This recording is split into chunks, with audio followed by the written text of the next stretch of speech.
Et donc, moi, ce que j'aimerais, c'est que Christophe Doulic, qui casse un petit peu ce modèle, qui est le patron de Fivery, va nous expliquer son modèle. Pour lui... Vous avez vu ? Vous ne trouvez pas qu'il a un petit air de ressemblance ? Alors, Christophe, tout d'abord, Fivery, quelle est votre approche ? Justement, tu as évoqué tous ces acteurs qui arrivent. Et en fait, on s'aperçoit qu'avec le smartphone, c'est vraiment le pivot pour ce commerce connecté. Et donc, il y a plein de gens qui essayent finalement de désintermédier la relation commerçant-consommateur, parce que c'est vraiment l'enjeu de ce débat. Alors, donc, notre positionnement, nous, c'est notre proposition de valeur, elle est basée sur la relation commerçant-consommateur. On a mis ça au cœur du système, au cœur de la proposition de valeur, et tout s'enchaîne à partir de là. Alors, on va voir l'attente des consommateurs. Vous les avez décryptés. On en parlait tout à l'heure. Qu'est-ce qu'il veut finalement ? Le chauffeur de taxi, la ménagère de plus de 50 ans, de moins de 20 ans ? Quelles sont ses attentes ? Il veut que ça lui rapporte quelque chose. Il veut gagner du temps, gagner de l'argent. Il veut avoir le parcours d'achat qui soit pratique, sympa. Ça, c'est vraiment important. Le deuxième truc qu'il veut, c'est que ce soit hyper simple et hyper pratique, voire malin. Le troisième truc, c'est qu'il ne veut pas avoir un vade-mecum pour savoir utiliser toutes les applications. Il faut que ce soit universel, autrement ça ne va jamais décoller. Et je pense qu'il y a plein d'exemples qui ont fait que quand c'est devenu universel, ça a vraiment décollé. Et le troisième point, c'est la peur de se faire voler ces données. Et puis c'est aussi le confort de dire je voudrais être en contrôle, de savoir qui a quoi là-dessus. Donc aussi bien fraude que sécurité. Alors ça, j'ai bien compris, le consommateur, mais le commerçant, est-ce qu'il a les mêmes attentes, lui ?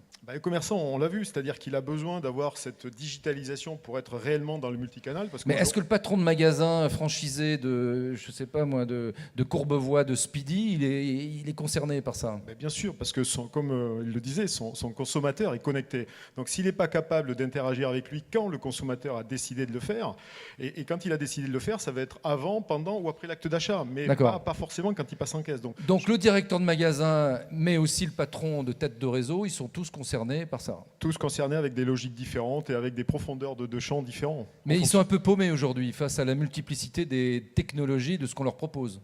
Exactement, parce qu'au-delà de la conduite du changement, ce qui est important, c'est qu'est-ce qu'il faut remettre à plat, qu'est-ce qu'il faut connecter ou interconnecter pour avoir une proposition de valeur qui permette de développer justement ces parcours d'achat qui apportent un bénéfice aux deux parties, parce que si ça marche que pour un, ça ne marchera pas. Donc c'est important de remettre pas mal de choses à plat et de repenser la relation commerçant-consommateur. Alors justement, on va voir très rapidement l'approche de Fivery. Donc vous avez monté un réseau de shopping connecté, donc c'est la relation entre le commerçant, vous laissez la main au commerçant avec son client. Exactement, donc le commerçant il digitalise son activité. Donc c'est pas Google à Los Angeles ou ailleurs qui va décider. Non, pas du tout. Le commerçant il va digitaliser son activité, donc sous toutes ses formes, jusqu'à son magasin, ce genre de choses. Le consommateur, lui, va télécharger son application, renseigner ses données, rajouter tous ses moyens de paiement qu'il souhaite utiliser. Et à partir de là, on va rentrer dans une relation choisie, comme un réseau social finalement. Vous allez choisir qui vous voulez opérer. Ça, c'est le premier point. Ça, c'est le premier point. Le deuxième point, c'est qu'on met à disposition des outils, ou on s'intègre avec des outils quand il y a des enseignes qui les ont, justement pour animer la relation commerciale et cette communauté que le commerçant a pu créer. Donc, il y a 3 types d'outils. Il y a des outils pour communiquer, interagir, type un fil Twitter. Il y a des outils pour créer des offres ou intégrer des offres. Et il y a des outils pour gérer la fidélité, le sujet important. Alors les outils. Et troisième point. Et le troisième point, c'est le paiement. Donc c'est une solution de paiement aussi, parce que comme on dit, c'est le juge de paix, c'est-à-dire que s'il n'y a pas paiement, il n'y a pas achat, donc il n'y a pas transformation. Et aussi l'intérêt, c'est de pouvoir intégrer et faciliter la vie du consommateur. J'ai choisi le vendredi soir l'offre pour acheter tel produit, je l'achète en boutique le samedi après-midi, je n'ai pas besoin de sortir ma carte de fil, mon coupon, tout est automatisé et tout est intégré. Et alors, le bénéfice de tout ça... Les données, elles vont où ? Les données, justement, elles vont être très très fines parce qu'on va avoir une connaissance parfaite de ce qui s'est passé, ça a été transformé ou pas. Et notre principe, c'est toujours le même, c'est les données appartiennent à ceux qui les génèrent. Donc c'est le petit commerçant de Courbevoie Speedy qui va avoir son fichier qu'il va garder.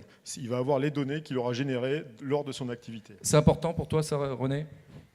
Oui, c'est très très important. Il faut absolument que chaque point de vente connaisse complètement son client, car le client aujourd'hui, il n'est pas attribué à un point de vente, mais souvent à une enseigne.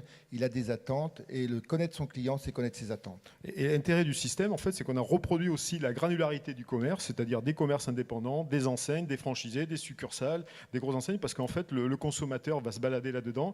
Et les logiques entre tous ces mondes, il faut pouvoir les refléter dans le dans les modèles de données. Alors Voilà. c'est ce qu'on voit avec ce petit film. Donc les gens téléchargent l'application chez leurs commerçants, leur boulanger du coin, par Ils exemple. téléchargent l'application, comme je dis, ils la renseignent, et après, ils choisissent leur commerçant, ils se créent leur galerie virtuelle, et tout de suite, en fait, le commerçant est informé qu'il est devenu, qu'il est followé par tel ou tel type de consommateur. Des réactions, Pierre-Antoine Vacheron.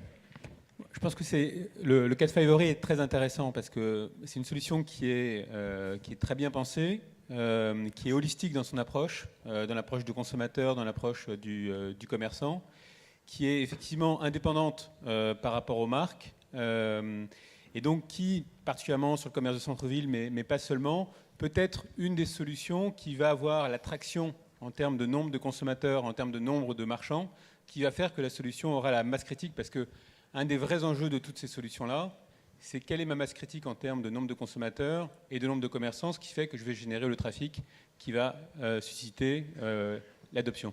Alors Christophe, actuellement Fivery, c'est à Boulogne. Ouais, ça Il tourne y a à un test grandeur nature et une fois que vous aurez terminé votre test, vous allez le déployer en France. Donc aujourd'hui, on est en test grandeur nature à Boulogne avec plus de 160 commerçants, des enseignes, des commerces indépendants, des petits restaurants, de tout ce qu'on veut. Et on est en train de finaliser et on va déployer à partir du début de l'année 2015 sur tout le territoire français et au-delà, parce que c'est l'ambition du projet. Eh bien bravo, merci Christophe Doulic pour cette approche innovante qui va, à mon avis, séduire beaucoup de commerçants.